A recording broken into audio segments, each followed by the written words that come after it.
sa ano ngayon, sa breeding mo, ngayon po, nung bumalik ka, ano yung napansin mong, kasi masyado, medyo matagal sir yung na parang na pending ka sa pag-tibon ulit, ngayon ka lang ulit bumalik.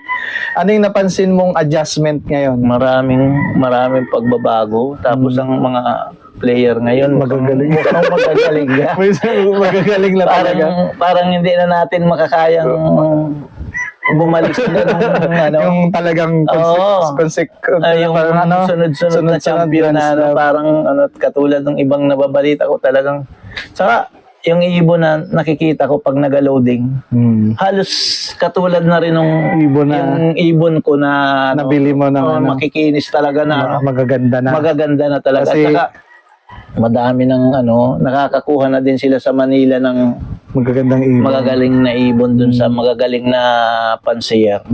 Kaya ako talagang magaling yung